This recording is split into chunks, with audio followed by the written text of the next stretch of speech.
ये कहानी है सुनीता की। सुनीता 6 साल की एक अपाहिज लड़की है। उसकी माँ कमला दूसरों के घरों में झाड़ू पोछे का काम किया करती थी। सुनीता के पिताजी बनवारी लाल एक नंबर के शराबी हैं। पूरा दिन शराब के नशे में टुन्न रहते हैं।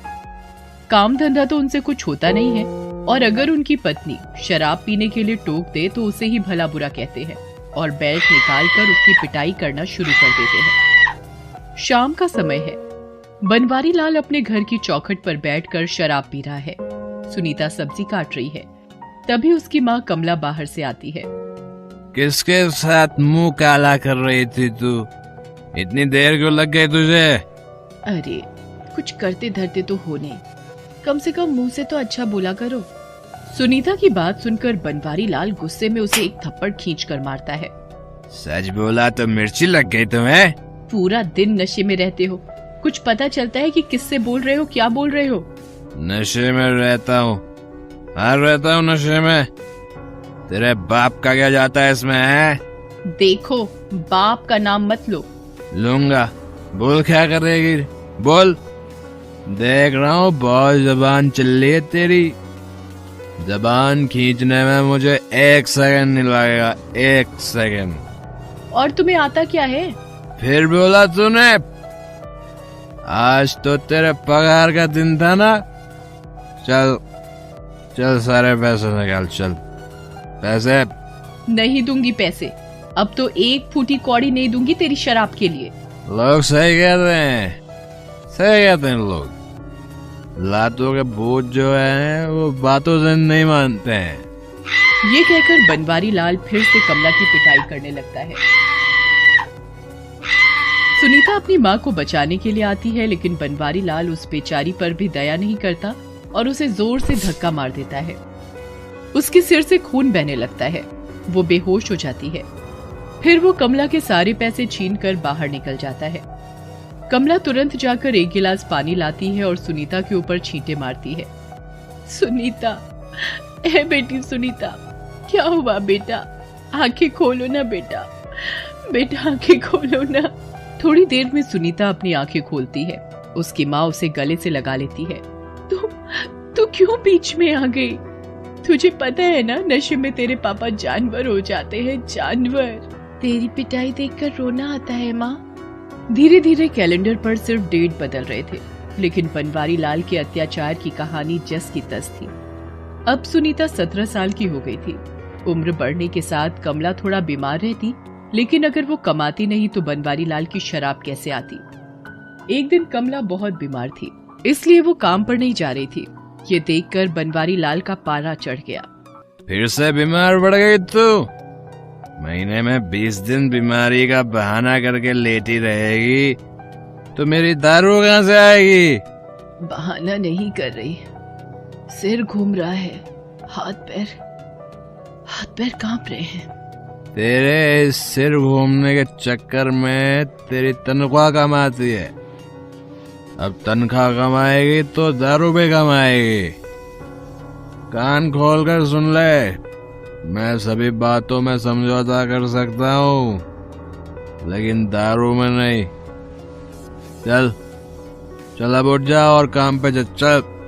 तुम्हें बात समझ नहीं आती क्या?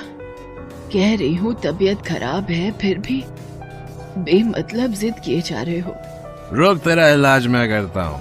इसके बाद बनवारी लाल वहाँ पास रखे डंडे से उसकी पिटाई करना शुरू कर देता है। सुनीता ये देखकर उसे बचाने आती है। बाबा, माँ को मत मारो ना, उनकी तबीयत सच में ठीक नहीं है। आप शराब पीना छोड़ क्यों नहीं देते हैं? लो, अब तेरे भी पंख निकल गए। रुक, तुझे भी बताता हूँ, रुक। बनवारी लाल ने अपनी अपाहिज बेटी को भी नहीं बख्शा, उसकी भी पिटाई कर दी। उसी शाम की बात है। बनवारी लाल शराब के नशे में बिल्कुल टल्ली होकर चारपाई पर पड़ा था। तभी उसके दरवाजे पर दिवाकर नाम का आदमी उसे पुकारता है। बनवारी लाल, अरे ओ बनवारी लाल। बनवारी लाल तो नशे में धुत था। उसे क्या मतलब कि कौन उसे पुकार रहा है और कौन नहीं। सुनीता दरवाजे पर आई। दरवाजे पर सुनीता को देखकर दिवाकर उसे घूरने लगा।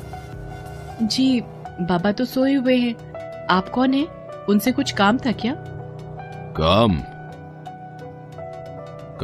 हाँ, काम था ना। बहुत जरूरी काम था। जब वो जागे तो कह देना कि दिवाकर आए थे। दिवाकर? अरे तू बहुत छोटी थी तभी मैंने गांव छोड़ दिया था, इसलिए तू मुझे नहीं पहचानती। मैं तेरे बाबा का दोस्त हूँ। दिवाकर बहुत ही बेशर्म किस्म का आदमी था। अपनी इसी बेशर्मी के कारण कई सालों पहले उसे गांव छोड़कर जाना पड़ा था। एक बार फिर से वो कुछ दिनों के लिए गांव लौटा था क्योंकि उसके पिताजी की तबीयत खराब थी। दूसरी ओर सुनीता ने बनवारी लाल को दिवाकर के आने के बारे में बता दिया था, लेकिन वो शराब के नशे में सब भूल गया। एक सप्ताह बाद दिवाकर की नजर बनवारी लाल पर पड़ी। उस समय वो शराब पीने जा रहा था। और भाई बनवारी लाल, कहाँ चल दिए? कौन? अबे अब तू मुझे भूल गया? इतना बड़ा आदमी हो गया है तू। अरे दिवाकर, तुम कब आए? 1 सप्ताह हो गया। तेरे घर गया तो था। चल छोड़ ये सब, जा कहाँ रहा है? भाई अपनी तो मंजिल भी एक है, रास्ता भी एक। शराब पीने जा रहा हूँ। सुन, बहुत पी ली तुमने वो घटिया वाली शराब। चला, आज मैं तेरे को अंग्रेजी पिलाता हूँ और मस्त चिकन फ्राई भी। चल। दिवाकर उसे शहर की एक बड़ी सी दुकान में ले गया। वहाँ उसे जी भर कर अंग्रेजी शराब पिलाई और चिकन भी खिलाया। वहाँ से लौटते वक्त, क्या मस्त शराब थी भाई। ऐसी शराब तो मैंने जिंदगी में कभी नहीं पी। ऐसा लग रहा है कि मैं उड़ रहा हूँ हवा में उड़ रहा हूँ ऐसे। एक बार जो अंग्रेजी पी ले फिर तो इसी का होकर रह जाता है। अबे तूने पिलाई तो पी ली अंग्रेजी हमने भाई, पी ली बस। अब रोज रोज ये मिले भाई, ऐसा नसीब नहीं है भाई हमारा। अबे तेरा भाई है ना, तेरा नसीब बदल देगा। लेकिन तुझे मेरा कहना मानना पड़ेगा। बोलना, तेरे लिए तो जान हाजिर है। सुन, तू अपनी बेटी सुनीता को मुझे दे दे। इसके बदले में मैं तुझे 3 लाख रुपए दूंगा। 3 लाख? लेकिन तू उसका करेगा क्या भाई? तू क्या करेगा? तू आम खाने से मतलब रख, गुठलियां गिनेगा तो देसी ही पीता रह जाएगा। बनवारी लाल ने अपनी बेटी सुनीता का सौदा अपनी शराब की बोतल के लिए कर दिया। जिस बाप की जिम्मेदारी बेटी की सुरक्षा होती है, उसी बाप ने अपनी बेटी के तिल तिल कर मरने का इंतजाम कर दिया। अगले दिन उसने बनवारी लाल को पूरे 3 लाख रुपए दे दिए और शाम को एक आदमी के साथ सुनीता को लेने उसके घर धमक गया। दिवाकर जबरदस्ती सुनीता का हाथ खींचकर उसे ले जाने लगा। माँ मुझे बचा लो माँ।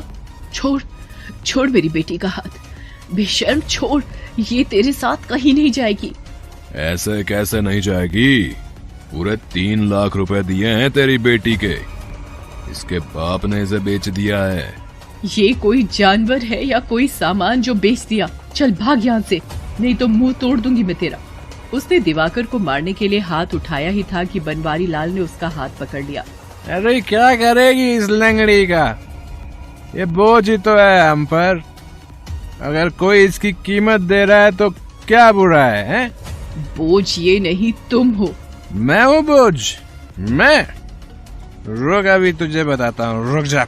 आज मार कर मुझे लहूलुहान कर दे, पैर हाथ तोड़ दे या जान ले ले, लेकिन जब तक सांस चलेगी मैं अपनी बेटी को कहीं नहीं जाने दूंगी।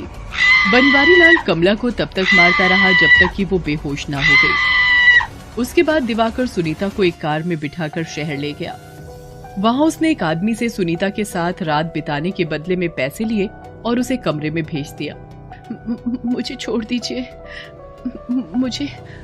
मुझे जाने दीजिए। तुझे छोड़ने के लिए मैंने 25,000 नहीं खर्च किए हैं। चल अब नाटक बंद कर और मुझे खुश कर। उसके बाद वो आदमी सुनीता के साथ जबरदस्ती करने लगा। लेकिन सुनीता ने उसके हाथों को अपने दांत से काट लिया। वो चीखता हुआ बाहर आया। क्यों बे दिवाकर, रोकड़ा तो पूरा ले लिया, लेकिन बदले में ये नखरा करने वाली लड़की दे दी। क्या हुआ? वो तो हाथ ही लगाने नहीं दे रही। नहीं है ना सेठ? नहीं हो या पुरानी, मुझे उससे मतलब नहीं है। मैंने पैसे दिए हैं तो मजा भी तो चाहिए। रुकिए सेठ, मैं अभी उसका इलाज करता हूँ। उसके बाद दिवाकर कमरे के अंदर गया और ए लड़की, कान खोलकर सुन ले। तेरे बाप को पूरे 3 लाख दिए हैं तेरे बदले, इसलिए नाटक बंद कर और ग्राहकों को खुश कर, नहीं तो ये जो तेरी एक टांग बची है ना, वो भी नहीं रहेगी। ये धमकी देकर वो बाहर निकल आया। वो आदमी फिर से अंदर गया और सुनीता के साथ जबरदस्ती करने लगा। सुनीता चीखने लगी, लेकिन उसकी चीख का किसी पर कोई असर नहीं पड़ रहा था। तभी वहां पर पुलिस की गाड़ी का सायरन सुनाई देने लगा। दिवाकर चौकन्ना हो गया। वो खिड़की से छिपकर देख रहा था कि पुलिस आखिर आई कहाँ है। तभी कई सारे पुलिस वाले धड़ाधड़ करके उसके घर का दरवाजा तोड़कर घुस आए। एक पुलिस वाला सुनीता के कमरे में गया और उसे उस राक्षस के चंगुल से छुड़ाया। सुनीता ये सब देखकर आश्चर्यचकित रह गई। उसने बाहर देखा कि कई पुलिस वाले खड़े हैं और उनके साथ उसकी माँ भी है। वो लंगड़ाते हुए अपनी माँ के पास गई और उन्हें गले लगा लिया। माँ, मुझे यहाँ से ले चलो, ये लोग अच्छे नहीं हैं। अब तुम्हें किसी से डरने की जरूरत नहीं है। अब ये सभी जाएंगे सलाखों के पीछे। साहब, मुझे माफ कर दो साहब, मुझे माफ कर दो। औरतों को सामान समझकर बेचने खरीदने वालों के लिए कोई माफी नहीं है। बेटा, तेरे बाप को भी पुलिस ने गिरफ्तार कर लिया है। अब वो सारी जिंदगी चक्की पीसेगा। सुनीता अपनी माँ के साथ वापस घर लौट आई। उसके बाप और दिवाकर पर मुकदमा चला। अदालत ने उन्हें 12 साल जेल में रहने की सजा सुनाई।